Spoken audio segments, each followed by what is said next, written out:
Bienvenidos a mi canal. Somos Santiago de León Audio, un grupo de artesanos dedicados al sonido de alta fidelidad y a la fabricación de altavoces de alta eficiencia.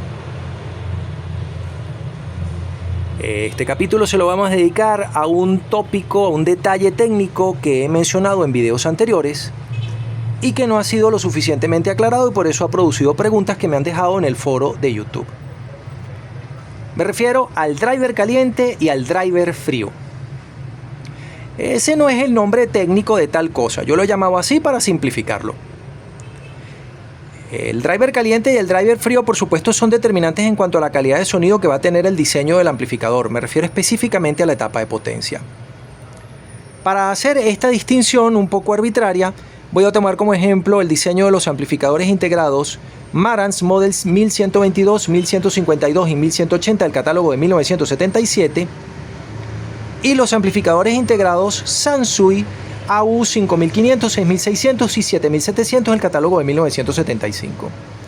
Esto no quiere decir que todos los amplificadores Marantz y todos los amplificadores Sansui estén diseñados de la misma manera, sino que son los ejemplos, son los equipos que tengo aquí justamente para mostrarles como ejemplo y distinguir cómo funciona cada cosa y por qué el fabricante ha decidido hacerlo así, cuáles son las características que tiene y cómo funciona y tal y cual.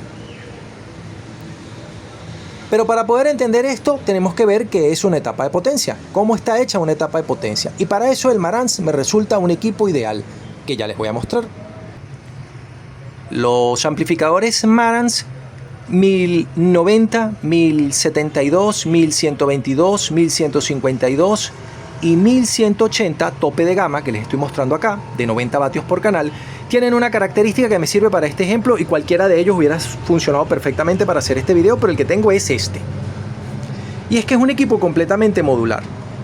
Acá está la sección fono y la fuente de alimentación del pre, acá está el preamplificador, acá está la extensión del pre y en este espacio vacío que se ve acá debería estar la etapa de potencia. La etapa de potencia la he sacado aparte. Esta etapa de potencia se las he mostrado en algún capítulo anterior, pero hoy vamos a hablar de algo totalmente diferente de ella. Este es el módulo de potencia todo completo. Acá están los transistores de salida que ya los vamos a ver.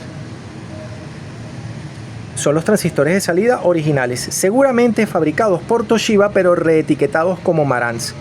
2SB557 y 2SD427. Aquí están. Lo maravilloso de este amplificador es que nunca formó parte de una miniteca, nunca lo maltrataron, nunca se calentó y por eso es razonable hacer la restauración en él, porque tiene otro defecto que se los describiré en el siguiente video después de este. Y esto que está acá es el módulo controlador, la tarjeta controladora.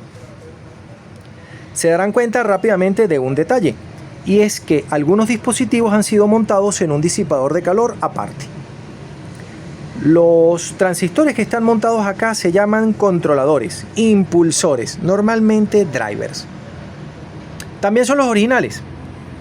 Ya les voy a mostrar uno por ejemplo. Vamos a ver si el zoom de la cámara me permite que ustedes lo puedan apreciar. Miren, ahí hay un Matsushita 2SA913. ¿Y por qué estos transistores están montados en un disipador de calor? Eso es lo que vamos a explicar en este video porque esto es una manera diferente de hacer un diseño. Como contraejemplo de esto tengo la etapa de potencia del Power Technics al cual le dediqué un video anterior y lo pueden ver con todo detalle, pero hoy solamente vamos a hablar de la etapa de potencia.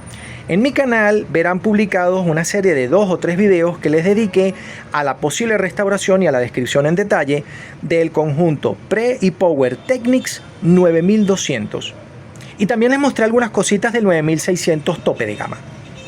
Esta es la etapa de potencia de un solo canal, es lo mismo que esto, pero esto es estéreo, por eso el circuito está repetido y esto es monofónico porque tiene dos iguales. Aquí podemos ver los transistores de salida. En este caso, los transistores de salida son NEC, el 2SD287 tipo C y el 2SB539 también tipo C. Y aquí está el módulo controlador, que por supuesto también tiene dos transistores driver que están acá. Pero estos transistores driver también de cápsula TO220 funcionan fríos y por eso no requirieron de disipador de calor. Algunos dirán, bueno, lo que pasa es que estos son cosas de diferente potencia. porque este power da 75 vatios por canal, mientras que el amplificador integrado Marantz da 90 vatios por canal. Mentira podrida. Esta es la tarjeta controladora del 1122 que da 60 vatios por canal, del 1152 que da 75 vatios por canal y del 1180 que da 90 vatios por canal. En todos los casos la tarjeta es igual y siempre los transistores van montados en disipadores de calor. Montar los transistores de salida depende del disipador, mejor dicho, montar los transistores driver en un disipador de calor depende de la potencia del amplificador. No, depende del diseño. Les voy a mostrar el contraejemplo. Aquí tengo el bonito Sansui AU5500 del catálogo de 1975 que entrega unos 32 o 36 vatios por canal. Es bastante más pequeño que estas dos cosas que les estoy mostrando, pero él es driver caliente. Hemos puesto nuestro amplificador Sansui 5500 como el mundo, patas arriba, para mostrarles el interior del equipo. Aquí también es fácil distinguir cada cosa porque este es un diseño modular. Acá tenemos el transformador de potencia, la fuente de alimentación, todo el preamplificador está aquí adelante en 4 tarjetas. La etapa de potencia está montada toda en esta pequeña tarjeta que está acá. Y aquí tenemos los transistores de salida. En este caso proporcionados por Sanken. Los dos S6 1619 y su complementario, el 2SA808. Y si se dan cuenta, al lado de cada uno de ellos están los drivers. Hay 3 maneras de montar los drivers. La manera número 1, si es un driver frío, es colocarlos sueltos como están acá. Esos transistores están disipando poco menos de 0.8 vatios a pleno régimen. Dense cuenta que este es un amplificador grande porque los resistores que ecualizan a los emisores de potencia son piezas de 7 vatios. Así que por falta de potencia no es. Otra manera de montar a los transistores driver es en disipadores de calor, compartidos para todos o separados. En este caso están separados. Dense cuenta que no es el mismo disipador. Les cuento algo.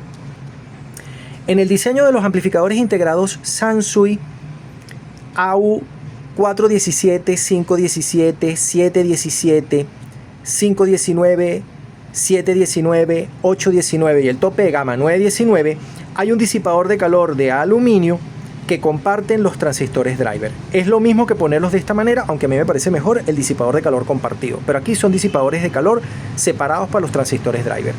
Y la última manera y la mejor manera de hacerlo es poner los transistores impulsores o driver junto con los transistores de potencia en el mismo disipador de calor, que es este perfil de aluminio que vemos acá. Pero ¿por qué se hace de una manera diferente? Antes de estudiarlo, vamos a ver el esquema de una etapa de salida. Esto es una etapa de salida, igual que la de la Sansui 5500, 6600, etc. Los dos canales en la misma tarjeta. Pero para simplificarlo vamos a ver un solo canal. Esto es un solo canal. Y aquí vemos el diagrama de bloques de un solo canal. Esta es la etapa de potencia de un equipo convencional. Sencillo y simple. Acá están las fuentes de alimentación con el voltaje positivo y negativo. Aquí tenemos la salida a speaker, que eso incluye filtro crossover, buffer, mid-range, tweeter, lo que tengamos. Aquí tenemos la etapa ganadora de corriente, aquí tenemos la etapa ganadora de voltaje y aquí tenemos el par diferencial. Vamos a ver cada una. La etapa ganadora de corriente, en este caso está formada por los transistores de salida, que son los que le entregan la corriente al speaker, y los transistores driver, que también entregan corriente. Luego tenemos la etapa ganadora de voltaje. La etapa ganadora de voltaje en este amplificador en particular, en este diseño, está formada por estos 3 transistores que están aquí. Dense cuenta de que estos ya trabajan un poquito tibios, disipando 1/3 de vatio porque vienen en una cápsula más grande que la cápsula normal de los transistores de señal convencionales. Y luego tenemos el diferencial de entrada. El diferencial de entrada, como yo les he dicho, es muy importante porque es el que resta la distorsión armónica, el que se encarga de controlar la calidad de sonido del amplificador. Cuando se diseñó esta máquina, el objetivo, cuando se diseñó el Power Technics SE9200 y 9600, el objetivo era conseguir una distorsión armónica inferior al 0.1% a potencia nominal. Y eso se logra colocando este par diferencial que está acá, que se darán cuenta que está formado por dos transistores discretos, dos transistores separados, que son TR1 y TR2 de la tarjeta 4, por eso se llaman 401 y 402, aquí no hay 400 transistores. Una mejor manera, por ejemplo, de hacer este diferencial, la vamos a ver acá.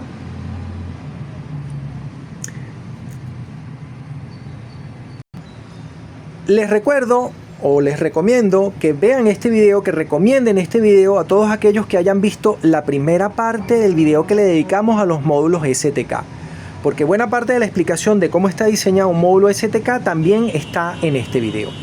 Ahora vamos a continuar acá. Vamos a ver cómo se hicieron los pares diferenciales en este diseño que quería una distorsión del 0.03%.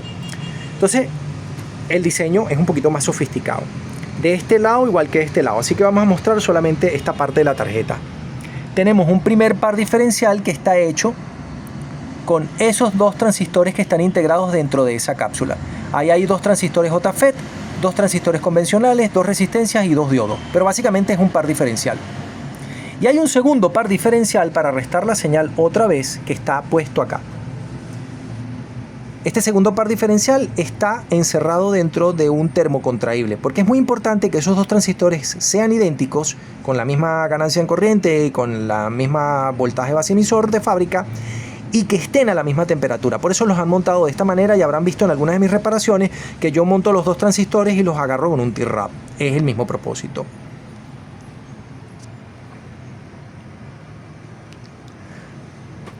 ¿Cómo se implementa esto? Ya lo vamos a ver. Volvemos al esquema, pero lo hacemos un poquito más complicado.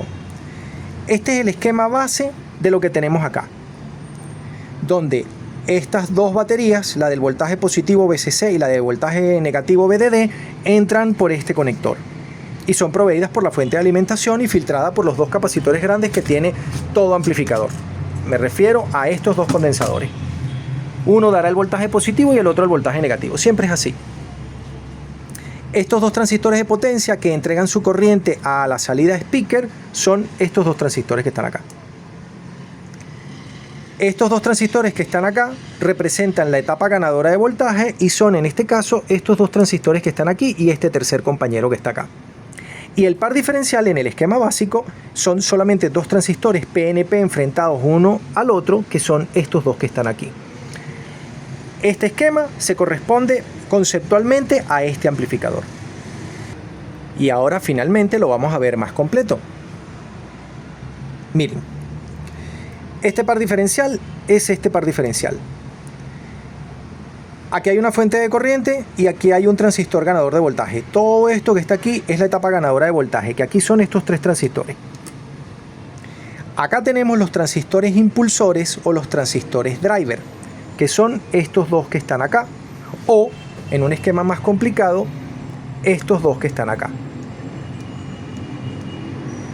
Y finalmente tenemos los transistores de salida que tienen la corriente 1, que son los dos transistores de potencia. Depende del diseño de cada fabricante. Dense cuenta ustedes, por ejemplo, de que en este diseño de Marantz no se han utilizado dos transistores, sino que se han usado 4. Estos son 2 NPN y estos son 2 PNP, pero no porque tenga mayor potencia, ni mayor corriente, ni mayor nada. El diseño ha sido diferente, tiene su ventaja y su desventaja.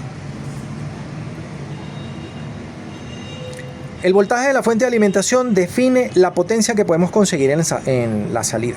Aquí tenemos la sección de fuente. Aquí tenemos los dos transistores de fuente que tienen una corriente I1 en ausencia de señal. Cuando no tengo audio en la entrada, aquí siempre va a circular una corriente que se llama corriente de polarización de la etapa de potencia. Como yo les he contado antes, siempre hay un potenciómetro, en este caso este que está aquí, que permite poner un par de puntas de prueba entre los resistores de los emisores.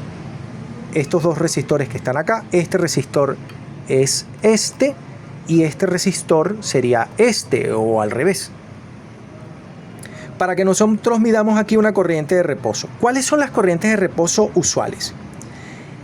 Hay amplificadores fríos que tienen una corriente de reposo de solo 5 mA, porque la calidad de sonido no era lo más importante y ahorrar potencia era importante. Me explico. Por ejemplo, 10 mA por aquí con un voltaje de alimentación de más o menos 50, que son 100 voltios, pues eso es 1 vatio, 2 vatios, 4 vatios que se pueden perder en el caldeo de los transistores. Amplificadores de la serie Sansui Super Compo, como este A40, el A60, el A80, el A5, A7 y A9, tenían una corriente de reposo de los transistores de salida de solo 5 mA, porque lo que se quería era que el amplificador estuviera lo frío que fuese posible y que se consumiera la menor cantidad de potencia en mantener los transistores de salida encendidos. Un amplificador como este Technics ya tiene una corriente de reposo de 20 mA. Es un poco más tibio. Me refiero a la corriente de reposo que hemos llamado aquí I1, que es la corriente con la que se polarizan los transistores de salida para que no estén apagados. Y finalmente tenemos diseños calientes como este, en que cada pareja de transistores tiene una corriente de reposo de 20 mA y que suman 40 o 50 mA. Tenemos casos de corriente de reposo grandes como los amplificadores Sansui A1 de 1500, 8500 y 7500, en las que llegamos a los 60 mA. Mientras mayor sea la corriente de reposo, más dulce va a ser el sonido del amplificador, a cuenta de que voy a estar quemando 2, 3, 4, 5, 6 vatios en calor de potencia que no suena. En un amplificador como este de 80 vatios de 90 vatios por canal, o en aquel Pioneer SA8500 de 65-70 vatios por canal, quemar 5 vatios como corriente de reposo no es un problema. Pero en un amplificador como este de 25 vatios por canal no me puedo permitir quemar 5 vatios como calor. Creo que se entiende. Pero no solamente hay que polarizar los transistores de potencia para que no estén apagados. Tenemos una segunda corriente que se llama I2. I2 es la corriente de reposo de los transistores driver. También podemos tener una corriente muy pequeña para ellos. En el diseño de este amplificador tenemos una corriente de reposo de unos 3 o 4 mA, tal vez 5. Vamos a poner 5 mA. Con 5 mA esos transistores están disipando menos de 0.6 o 0.8 vatios cada uno. Menos de medio vatio. Con medio vatio van a estar tibios, frescos. No hace falta ponerles un disipador de calor. Cuando den corriente tampoco será un problema, porque la corriente que den en realidad no, parece que no, pero no es un problema. No se van a calentar más que eso. Pero en este diseño que tenemos acá, estos transistores de potencia tienen una corriente de reposo de unos 25 mA. Si la cuenta no me sale mal, cada transistor sin darle corriente a los transistores de salida estará quemando 1.25 vatios. Cuando tengan que darle corriente a los transistores de salida llegarán a los 2 vatios. Entonces, si yo los monto sin disipador de calor, se queman. Hay que montarlos en un disipador de calor porque ellos tienen un régimen de trabajo de 1.5 vatios. Recordando que dentro de un amplificador integrado hace más calor que fuera. Entonces tienen que tener la habilidad de evacuar ese calor. Ahora, mientras mayor sea la corriente de reposo de los transistores driver, menor va a ser la impedancia con la que yo voy a atacar la base de los transistores de salida. Y eso me va a permitir extender el ancho de banda del amplificador. Por eso, amplificadores de diseños rápidos como el Sansui 719, 819, 919 requieren de transistores driver calientes. El propósito es que el ancho de banda sea un poco mayor. Miren, por ejemplo, el valor de las resistencias de paso. Ya les voy a decir cuáles son las resistencias de paso. La resistencia de paso es lo que va del transistor driver al transistor de potencia. Y aquí se ve claramente. La polarización de los transistores de salida se hace con estas resistencias de solo 24 ohmios y el paso de señal se hace con estas resistencias de solo 3.3 ohm. Aquí se mueve corriente, por eso estos transistores son calientes, porque el fabricante decidió que este fuese su diseño para conseguir su objetivo de distorsión. En el caso del Technics, no. Ojo, es un amplificador que suena muy bien, esto no es ni mejor ni peor, es simplemente diferente. El fabricante prefirió una corriente de reposo de 20 mA para los transistores de potencia y de solo 5 mA para los transistores driver. Este no es un amplificador con un gran ancho de banda, pero sí tiene una distorsión inferior al 0.1% a 1 kHz a potencia nominal. No es un problema. ¿Cómo se consigue el sonido súper dulce que tiene Sansui? Dense cuenta que el circuito de Sansui también es muy sencillo. Miren esto. Aquí tiene dos diferenciales, dos transistores que forman el par diferencial. Aquí tenemos el transistor que es la etapa ganadora de voltaje y eso es todo. Aquí tenemos los transistores driver que están polarizados con 15 mA y los transistores de salida que están polarizados con 25 mA. Hacerlo así quema unos, creo que 3 vatios, 4 vatios. 4 más 4 son 8 watts. Este equipo está consumiendo 8 vatios solamente en esta etapa, fuera del pre y fuera del resto del circuito, para mantener encendidos los transistores de salida. Ese es un precio a pagar. Ya en un amplificador de esta categoría, de este precio y de estas características, no es un costo mayor. Pero en un amplificador pequeño de 25, 30 vatios, quemar 10 vatios como calor es un problema. Hasta aquí este video del driver caliente y del driver frío. Y después nos vamos a ver en los videos dedicados a los módulos STK, porque vamos a intentar hacer un módulo STK. Desde Santiago de León de Caracas, saludos y suerte.